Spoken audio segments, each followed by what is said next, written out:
Baiklah, Assalamualaikum warahmatullahi wabarakatuh. Perkenalkan, nama saya Mutiara Asifa Aulia dari kelas PGMI 1 dengan nomor NIM 19 10 20 10 03, absen nomor 3. Alamat Jalan AKBP H. Umar nomor 8 RT 4 RW 1. Asal sekolah MAN 2 Palembang. Di sini saya akan menjelaskan tentang pandangan peran BINDO di MI. Yang kedua, dampak negatif bahasa asing terhadap anak. Dan yang ketiga, upaya melestarikan bahasa daerah di MI. Yang pertama, pandangan tentang peran BINDO di MI. Bahasa Indonesia merupakan pembelajaran yang tujuannya untuk mengembangkan potensi setiap siswa dalam berkomunikasi baik secara lisan maupun tulisan. Seiring berkembangnya bahasa, pentingnya pembelajaran bahasa Indonesia di MI ini merupakan hal yang fundamental karena pada kasta pendidikan aktivitas pembelajaran BINDO ini pertama kali dimulai, diarahkan dan direncanakan. Metode yang digunakan dalam pembelajaran bahasa Indonesia ini yaitu metode bermain peran, metode diskusi, metode pemberian tugas, dan metode pemecahan masalah. Yang pertama, metode bermain peran. Metode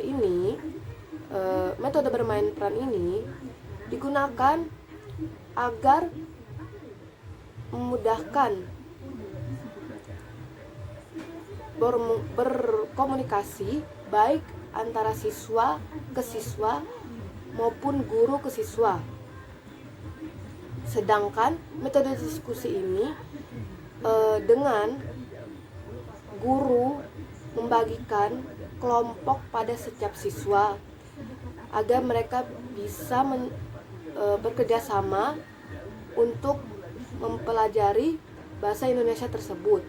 Fungsi diskusi ini untuk memecahkan masalah yang ada di dalam pembelajaran bahasa Indonesia tersebut. Yang ketiga itu pemberian tugas. Metode pemberian tugas ini sering digunakan oleh guru agar siswa lebih banyak dan lebih tahu dalam mempelajari bahasa Indonesia. Dan pemberian tugas ini juga membantu mahasiswa lebih tahu apa-apa saja dalam pembelajaran bahasa Indonesia tersebut, dan juga membuat siswa tidak mengerjakan tugas yang di lingkungan sekolah saja. Jadi waktu siswa mempelajari pembelajaran bahasa Indonesia ini jadi lebih lama. Yang keempat itu metode pemecahan masalah, yang dimana metode ini lebih menonjolkan agar siswa lebih berpikir kritis dalam memecahkan masalah yang ada di pembelajaran bahasa Indonesia tersebut.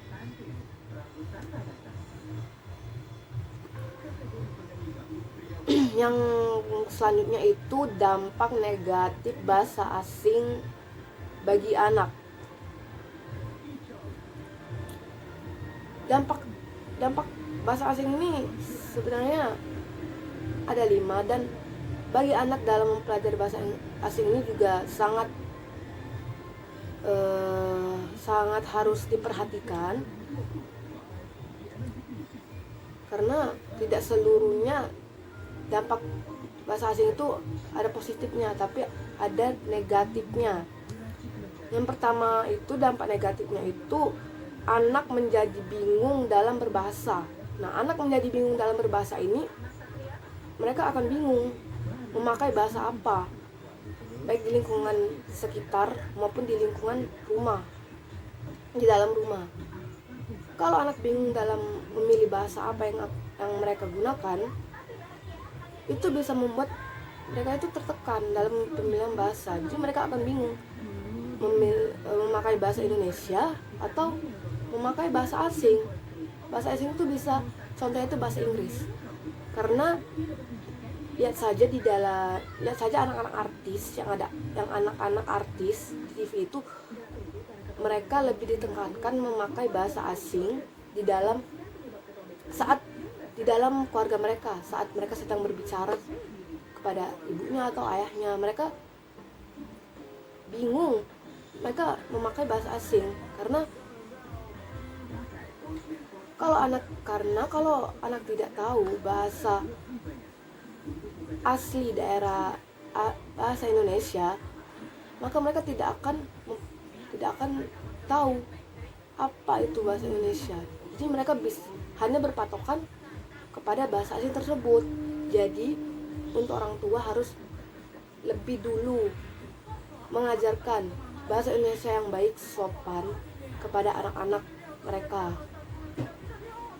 Karena bahasa asing itu merupakan bahasa sampingan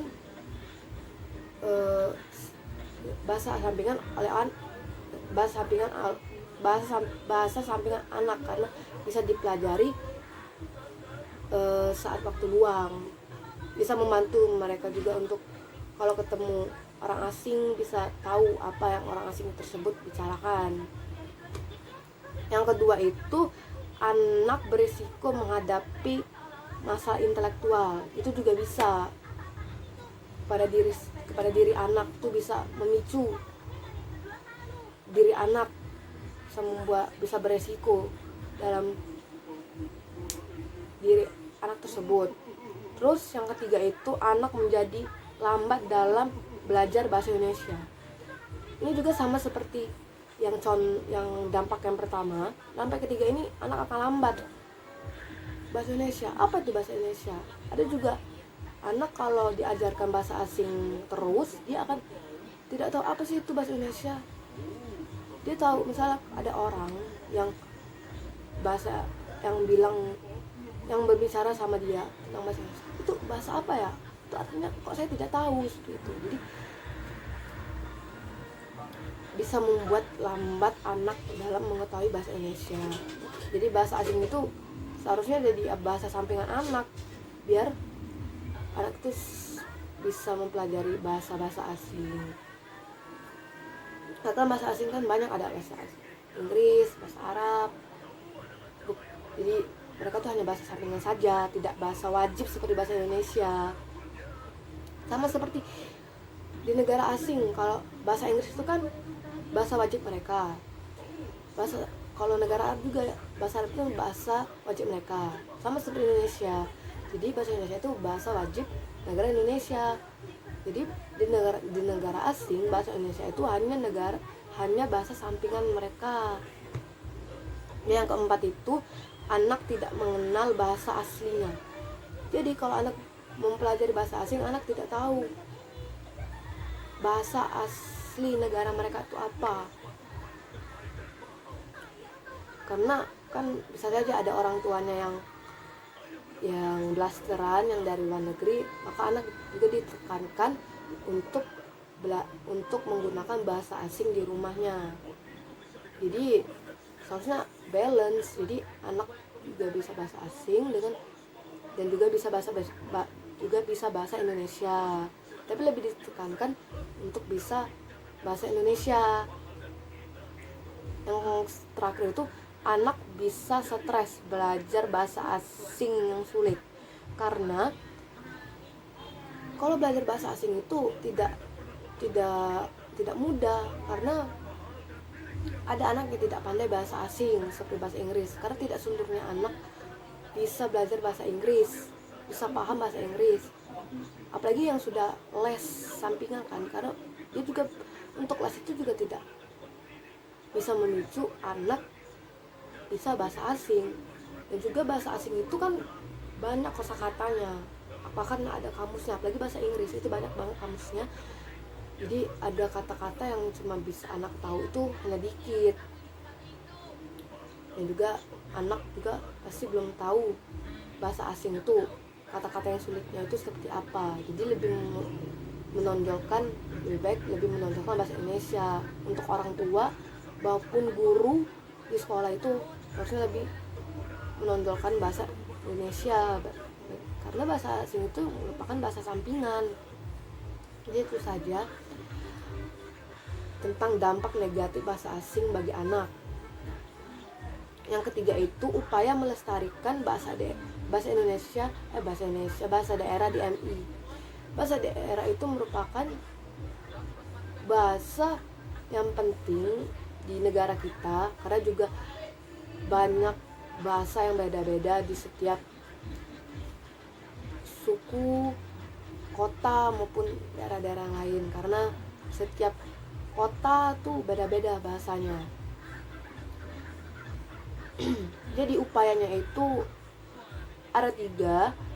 Yang pertama itu memasukkan pembelajaran bahasa daerah di dalam kurikulum, karena menurut saya itu juga bisa membantu anak-anak lebih mengembangkan bahasa daerah mereka. Karena kan di setiap kelas itu ada anak yang dari daerah Sekayu misalnya, contohnya, karena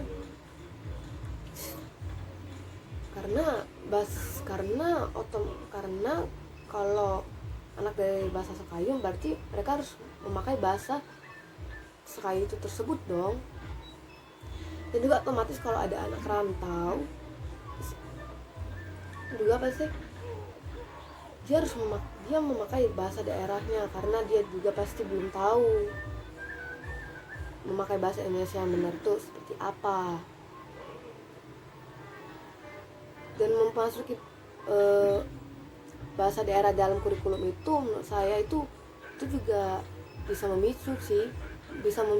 memicu anak-anak di SD itu untuk mengetahui apa-apa saja bahasa daerah yang ada di Indonesia ini. Jadi misalnya di Palembang ini anak-anak di SD itu tidak hanya tahu bahasa Palembang saja, karena masih banyak bahasa daerah yang lain. Jadi itu bisa memicu anak untuk mengetahui bahasa daerah apa saja. Terus yang kedua itu menggunakan bahasa daerah dalam kehidupan sehari-hari. Itu juga bisa memicu di dalam keluarga, karena di dalam keluarga itu pasti maupun ayah sama ibu itu berasal dari daerah yang berbeda-beda. Tapi ada juga ayah dan ibu mereka itu yang sama daerahnya.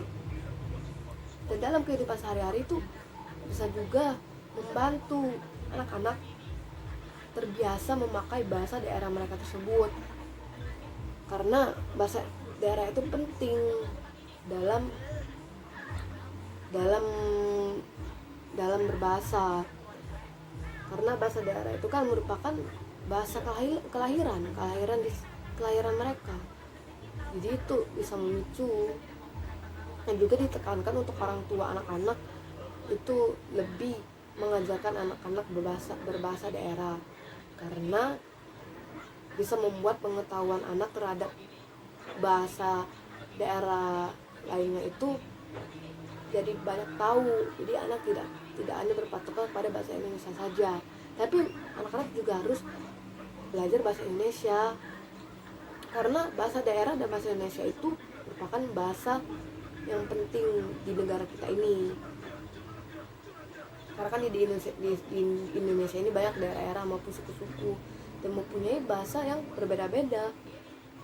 Jadi menurut saya tuh bisa memicu.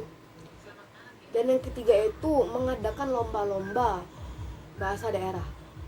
Nah ini saya sangat penting juga, bisa memicu juga anak-anak mengetahui daerah apa itu bahasa daerah yang lainnya. Apalagi kalau ada misal 17-an kan 17 Agustus lomba. Nah pasti banyak kan lomba-lombanya.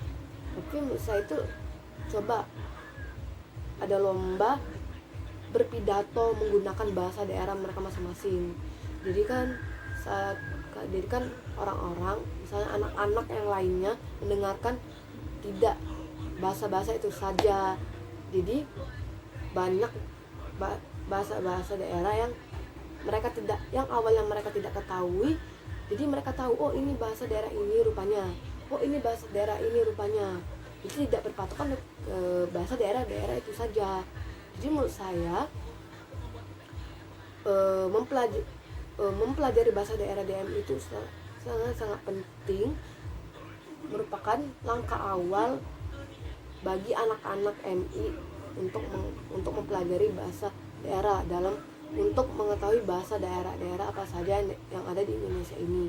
Peran orang tua juga sangat penting dalam mengajarkan bahasa daerah terhadap anaknya, dan peran guru juga penting di sekolah untuk mengajarkan bahasa daerah terhadap siswanya. Oke, mungkin itu saja yang bisa saya jelaskan dalam tugas ini.